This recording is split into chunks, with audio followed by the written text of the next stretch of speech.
The upscale restaurant gleamed with crystal chandeliers and white tablecloths, the kind of place where entrees cost more than most people's weekly groceries. Daniel Kim moved between tables with practiced efficiency, balancing plates, refilling wine glasses, smiling politely, even when customers barely acknowledged his existence. At 32, with a 9-year-old son at home, waiting tables paid the bills. Barely. His ex-wife had disappeared 3 years ago, leaving him with full custody and a mountain of debt. The restaurant job was steady, and the manager let him take leftover food home for his son, Jacob. What nobody knew, what Daniel never mentioned, was his past.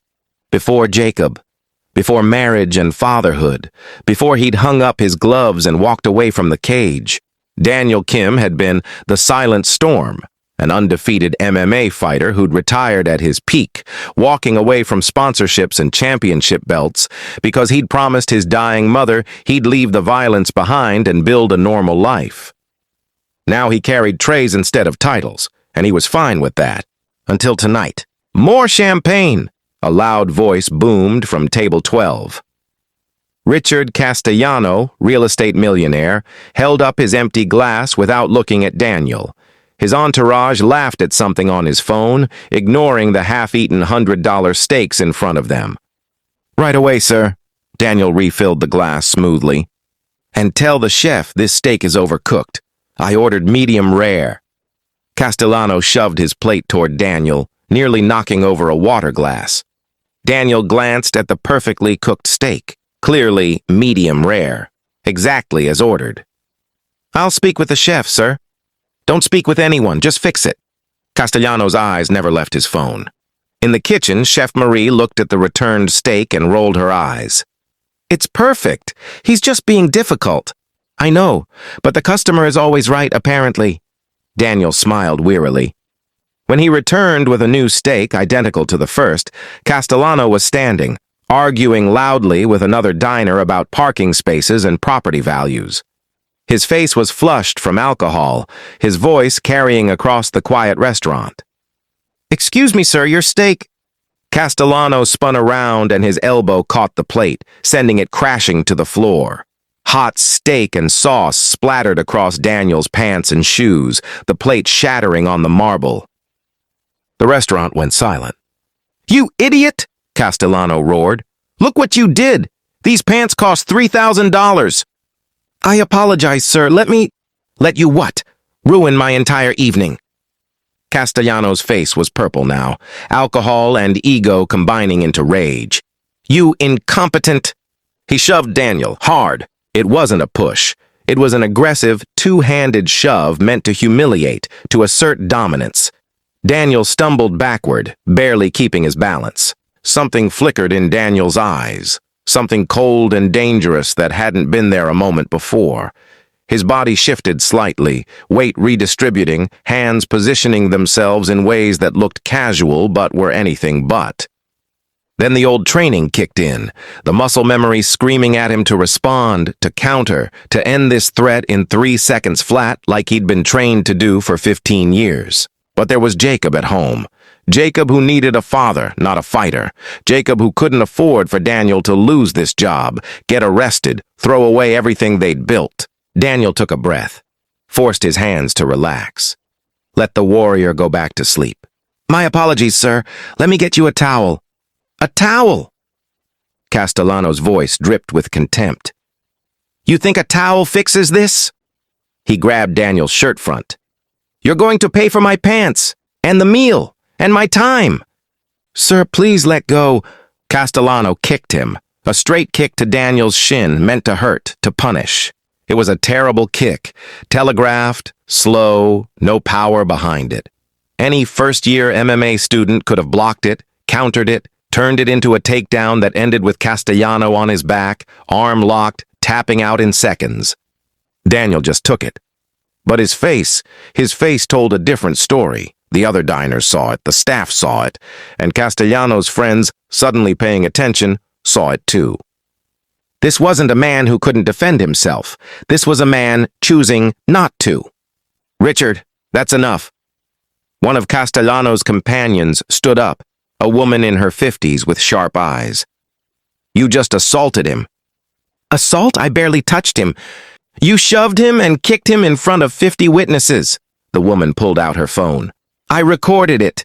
This waiter has grounds to press charges. Castellano's face shifted from rage to calculation. He's fine. Aren't you fine? He looked at Daniel with threatening eyes. Tell them you're fine. Daniel met his gaze calmly. I'm fine. See, he's fine. No harm done. Castellano started to sit back down. Actually, said a voice from the entrance, I don't think he is fine. A man approached, 60s, fit, with the bearing of someone important.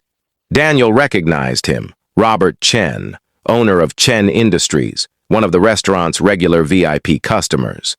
Mr. Castellano, Chen said coldly, I've been dining here for 15 years. I've watched Daniel serve with grace and professionalism countless times. Tonight I watched you assault him, twice. This doesn't concern you. It does, because I know exactly who Daniel Kim is. Chen looked at Daniel with something like respect. Don't you, son? Daniel said nothing. Silent storm. Chen continued. 12 professional fights, 12 wins, 8 by knockout, 4 by submission. You walked away undefeated 7 years ago at 25, when most fighters are just getting started. You were being called the next champion. The restaurant erupted in whispers. Castellano's face went white. He's a waiter. He's a father, Chen corrected. Raising his son alone, working an honest job, staying out of trouble. But make no mistake, Mr. Castellano. The man you just kicked could have ended this confrontation in seconds. He has more restraint in his pinky finger than you've shown in your entire life. Castellano looked at Daniel with new eyes, seeing now the fighter's posture, the controlled breathing, the quiet danger in someone who'd spent years learning to hurt people efficiently. I didn't know. That's the point, Daniel said quietly. You didn't need to know. You just needed to treat me like a human being. He turned to the manager. I need to clock out. My son's expecting me. Daniel, wait. The manager looked panicked. Mr. Castellano will apologize. I don't need an apology. Daniel untied his apron. But I do need to explain to my 9-year-old son why Daddy came home with bruises from a customer who thought it was okay to hit the help. And I need to decide if I can keep working somewhere that lets that happen. Now hold on, Castellano started. No, you hold on. Chen stepped forward. Daniel, how much do you make here annually? Daniel hesitated. About $32,000 with tips. I'm offering you $50,000 to start, plus benefits, as facilities manager at Chen Industries. Normal hours, weekends off. You'll supervise building operations, security, maintenance.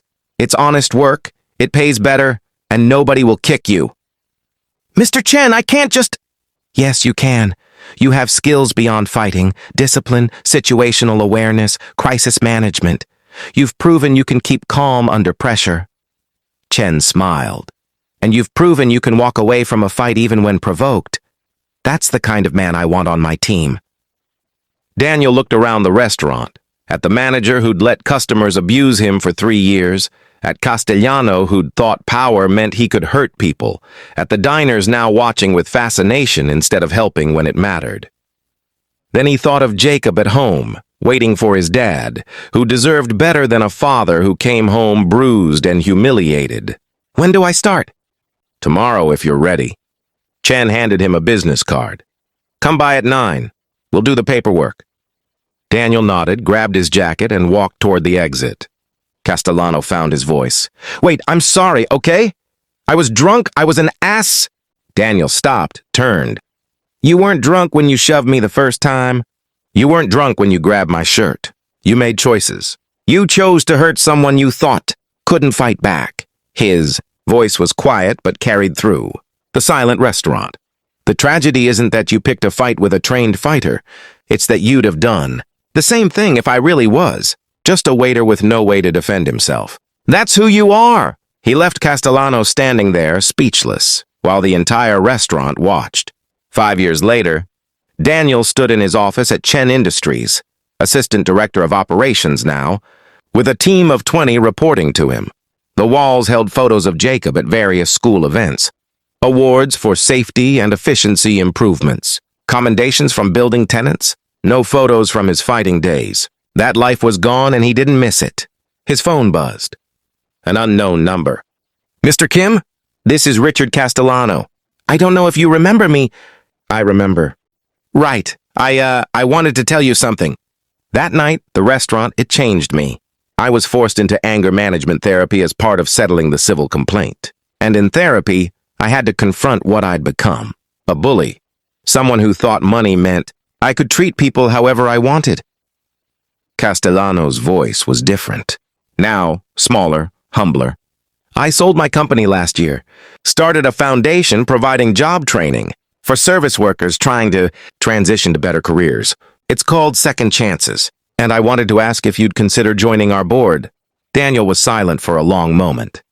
"Why me?" "Because you showed me something that night. You had every reason to hit back, every right to defend yourself. But you didn't. You took the high road even when I gave you every excuse not to. That kind of restraint, that kind of character, that's what our foundation needs." "I'll think about it," Daniel said finally.